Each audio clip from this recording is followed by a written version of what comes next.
Praise the Lord, जय मसीह की। और आप इस चैनल पे आए, हमारे वीडियो को आप देखते हैं, इसके लिए मैं आपको बहुत बहुत धन्यवाद कहता हूँ।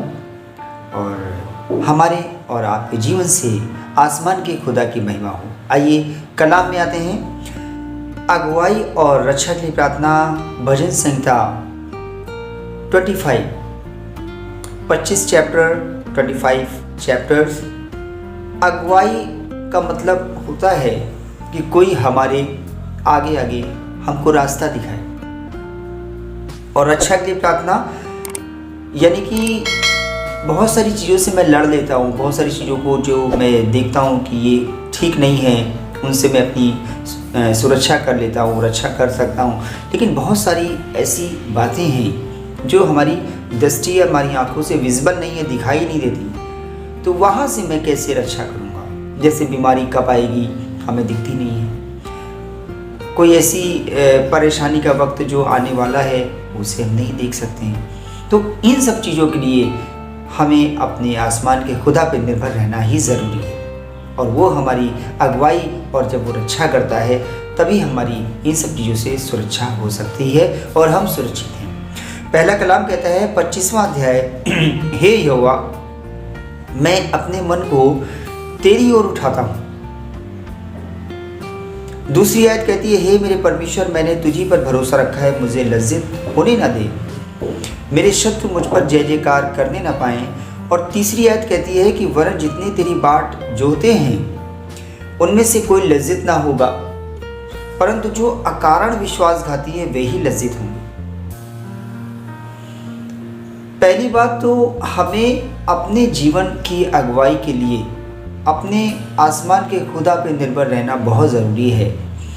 और उस पर हम निर्भर तभी रह पाएंगे जब हमारा चाल चलन नेक होगा। मैंने अपने हर वीडियो में आपसे एक ही बात कही कि हमारा चाल चलन खुदा की दृष्टि में नेक हो। अपनी दृष्टि में तो नेक है, हम अपने तरीके से चल रहे हैं, लेकिन हमारा चाल चलन हमारे खुदावन की दृष्टि में नेक होना चाहिए। हे मेरे परमेश्वर, मैंने तुझी पर भरोसा रखा है, मुझे लज्जित ना होने दे, मेरे शत्रु मुझे जय। मतलब भरोसा हमारा किस पे है? हमारे आसमान के खुदा पे है। तो मैं उससे कह सकता हूँ कि मुझे लज्जित होने मत दे। लेकिन मैं तभी कह पाऊँगा जब हमारे रास्ते, हमारी चालें, हमारे जीवन शैली या जीवन का तरीका, जीने का तरीका, वो सब करेक्ट होगी, आसमान के खुदा की दृष्टि में करेक्ट होगी, तो हम उससे कह सकते हैं ये बात। वरना हम नहीं कह पाएंगे, आप भी नहीं कह पाएंगे कि मुझे बचा या मेरी अगुवाई कर, मेरी रक्षा कर, मुझे संभाल। कैसे कह पाएंगे जब हम सही तरीके से नहीं चल रहे? तीसरी आयत कहती है, वरन जितने तेरी बाट जोते हैं उनमें से कोई लज्जित ना होगा, परंतु जो अकारण विश्वासघाती हैं वे ही लज्जित होंगे। जितने बाट जोना मतलब कि इंतजार करना, आज नहीं है तो कल नहीं तो कुछ दिनों बाद, कुछ नहीं दिनों बाद सही, लेकिन कुछ महीनों बाद, लेकिन कभी ना कभी मेरा परमेश्वर मेरी जरूर सुनेगा। हम उसकी बाट जोते हैं, हम उसका इंतज़ार करते हैं कि आज नहीं तो कल परमेश्वर मेरी आवाज़, परमेश्वर मेरी प्रार्थना को सुनेगा, मेरी इस कमी घटी को पूरी करेगा। ये भरोसा हमें और आपको होना चाहिए। और उनमें से कहते हैं कोई लज्जित ना होगा, जितने तेरी बाट जोते हैं उनमें से कोई लज्जित ना होगा, परंतु, बहुत ध्यान से सुनिएगा, परंतु जो अकारण विश्वासघाती वे ही लज्जित होंगे। अकारण विश्वासघाती ये खुदाबंद के लोग हैं, प्रभु के लोग हैं, साथ चल रहे हैं, लेकिन बिना किसी कारण के ये विश्वासघाती हो गए। मतलब कौन सा विश्वासघात?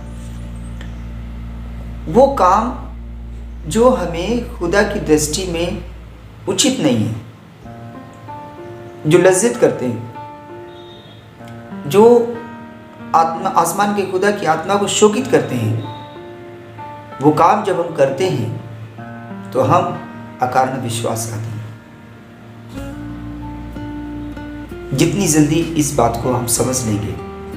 और अगर दो तरह के, देखिए, पहली बात तो ये है कि भटक जाना, कि आप अपने रास्ते से भटक गए, वहाँ पे हमको अपनी गलती का एहसास होता है, हमको पता होता है कि हमारा चाल चलन यहाँ गड़बड़ हो गया है, हम ठीक तरीके से नहीं चल रहे हैं। वहाँ पे सल्यूशन है।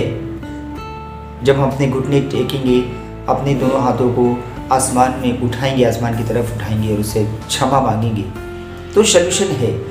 लेकिन समस्या तब होती है कि जब हमको रियलाइज़ नहीं होता है, हमको अपनी मिस्टेक नहीं दिखाई देती है,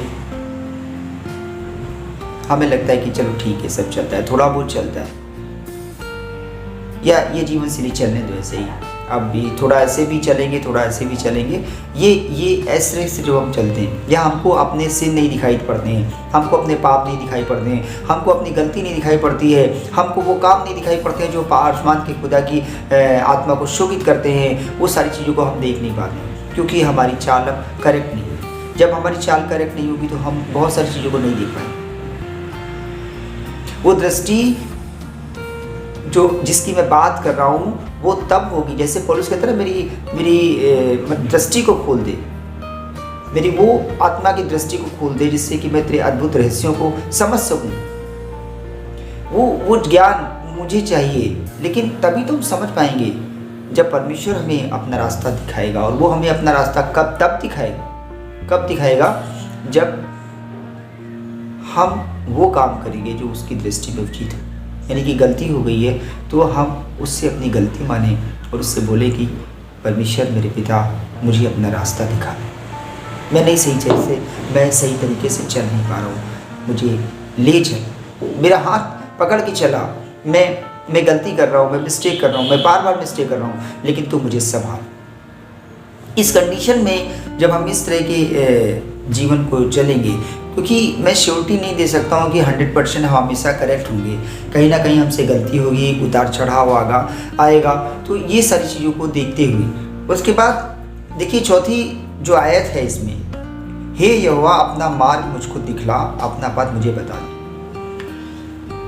क्यों हमें नहीं पता है कि यहोवा का मार्ग क्या है, उसके वचन क्या हमसे कहते हैं, लेकिन फिर भी आयत क्यों कह रही है, ये आयत हमको क्यों बता रही है? क्योंकि हमें ज़रूरत है, हम नहीं देख पाएंगे। जब वो हमको अपना मार्ग दिखाएगा तब हमको समझ में आएगा, जब वो हमको चलाएगा तब हमको चलना आएगा, और जब वो हमको सिखाएगा तब हम सीख पाएंगे। हम अपनी बुद्धि से नहीं सीख पाएंगे। हम जैसे रीडिंग कर लेते हैं, या हमको लगता है यार ये आयत तो बहुत अच्छी है, हम इसमें कलर कर देते हैं और उसको बार बार मनन कर देते हैं। लेकिन जब आसमान का खुदा हमें और आपको सिखाएगा तब हम सीख पाएंगे। तो वो अगुवाई, वो रक्षा तब करेगा जब हम करेक्ट होंगे, हमारे रास्ते करेक्ट होंगे, हमारे तरीके सही होंगे, हमारी चालें सही होंगी, और खुदाबंद की आत्मा हमसे प्रसन्न हो, तब उसका प्रकाश हमारे और आपके ऊपर छिपकेगा। तब शत्रु से हम मुकाबला कर पाएंगे, क्योंकि ये युद्ध हम नहीं लड़ेंगे। जिस चीज़ को आप देख नहीं पा रहे हो, आप बीमारी को देख पा रहे हो कि कौन सी बीमारी आने वाली है, आने वाले दिनों में क्या कौन सा अटैक आपके ऊपर होने वाला है। आप प्रेजेंट में चल रहे हो ना, सामने की चीज़ों को देख रहे हो, भाई सामने से कार आ रही है, आप साइड में हो गए। लेकिन जो बीमारी आने वाली है, जो दिख नहीं रही, वो आप उसका क्या करोगे? या कोई ऐसी विपत्ति आने वाली है, आप उस वक्त क्या करोगे? आपको पता ही नहीं। तो इसलिए ज़रूरी है कि हमारी अगुवाई और रक्षा आसमान का खुदा करे। और वो कब करेगा? जब हमारा चाल चलन नेक होगा, सही तरीके से, मतलब हमारा प्रार्थना का जीवन होगा।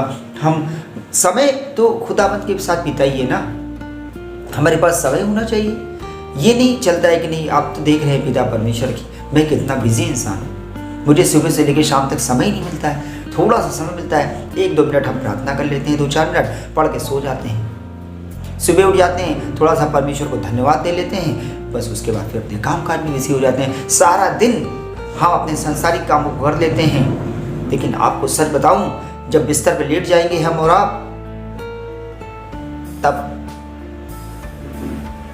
तब क्या करेंगे? तब परमेश्वर को पुकारेंगे कि परमेश्वर सुन ले, मुझे चंगा कर, मुझे फिर से खड़ा कर दे। इससे पहले कि विपत्ति के वो दिन आए, इससे पहले कि बीमारी आए, इससे पहले कि वो खराब समय हमारे जीवन में आए, हम अपने आप को करेक्ट करें, हम अपने आप को जज करें, हम अपने जीवन को सुधारें, ऐसा बनाएं जो आसमान के खुदा को पसंद हो। अपने जीवन को करेक्ट करें, अपने जीवन को बदलें, जीवन को सुधारें। दूसरों को सुधारने से पहले अपने आप को करेक्ट करें। दूसरों को शिक्षा देने से पहले हम देखें कि क्या जो शिक्षा मैं दूसरों को दे रहा हूँ, जो शिक्षा मैं दूसरों को बता रहा हूँ, क्या मैं उस पर चलता हूँ, क्या मैं प्रभु में सही तरीके से चल रहा हूँ। जांचें और परखें। आसमान के खुदा आपको आशीष देना चाहते हैं। उम्मीद करता हूँ आपको वीडियो अच्छा लगा होगा। आप इस वीडियो को अपने दूसरे विश्वासियों भाई बहनों तक पहुँचाएँ, जिससे कि आपके जीवन में भी आशीष हो और दूसरों को भी खुदाबंद का आशीष मिले। सभी को जय मसीह।